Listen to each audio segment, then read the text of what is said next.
নমস্কার, আমি স্বপন খাসগির বলছি শেয়ার ট্রেডিং সম্বন্ধে।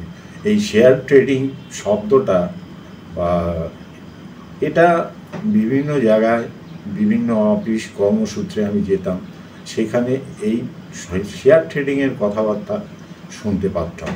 কিন্তু নর্মালি কী হয় যে প্রত্যেকেই কিছু স্বল্প সঞ্চয়ের সেটা ব্যাংকে গিয়ে ব্যাংকের মাধ্যমে কেউ মিউচুয়াল ফান্ডে, কেউ অথবা শেয়ার এসেতে গিয়ে সেই ইটিএফে বিভিন্ন জায়গায় রাখে। কিন্তু শেয়ার ট্রেডিং এমন একটা জিনিস, যদি আপনার ইচ্ছে থাকে বা আমার ইচ্ছে হলো, তা এ তো সঠিক জায়গাটা চাই। সঠিক জায়গাটা বলতে চাইছি আমি যে যখন আমি কোনো শেয়ার কিনতে যাব কোনো কোম্পানির, তখন সেই কোম্পানির আমি পুরো পারফরমেন্স জানতে হবে আমাকে। পারফরমেন্স বলতে কি, সেই কোম্পানিটা কীরকম, তার প্রোডাক্ট কী, তার সেলস গ্রোথ কী, সমস্ত কিছু আমাকে জানতে হবে। তার টার্নওভার কত, সে আদৌ ডিভিডেন্ড ডিক্লেয়ার করে কি না, এই সমস্ত জিনিসগুলি জানার দরকার। তাহলে সেগুলি জানতে গেলে আমাকে একটা প্রতিষ্ঠানের মাধ্যমে জানতে হবে যেখানে শেয়ার ট্রেডিং কোর্স সম্বন্ধে পড়ানো হয়। তা সেখানে গিয়ে কি প্রথমে দুটো জিনিস হচ্ছে ফান্ডামেন্টাল অ্যানালাইসিস আর একটা হচ্ছে টেকনিক্যাল অ্যানালাইসিস, যার মাধ্যমে শেয়ারকে চিহ্নিত করা যায় যে আর সব থেকে বড় কথা হচ্ছে এর মধ্যে প্রচুর শেয়ারই তো আছে আমাদের দেশের মধ্যে।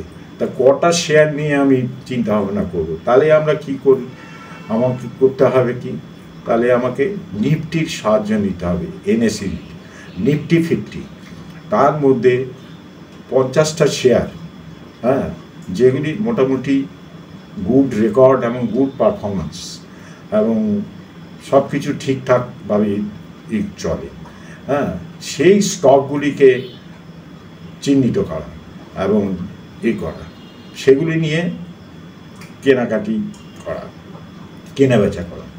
তা কেনাবেচা করতে গেলে তো আমাকে তার কিছু টেকনিক্যাল হিসেব দরকার আছে।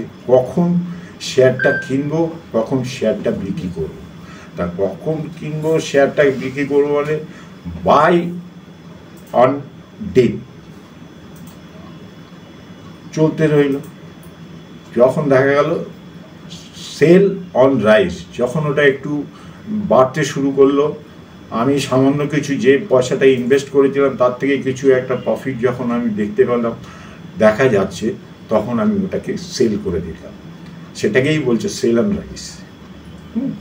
এইভাবে দেখা যায় যে মোটামুটি মাসে খুব স্বল্প নিয়োগ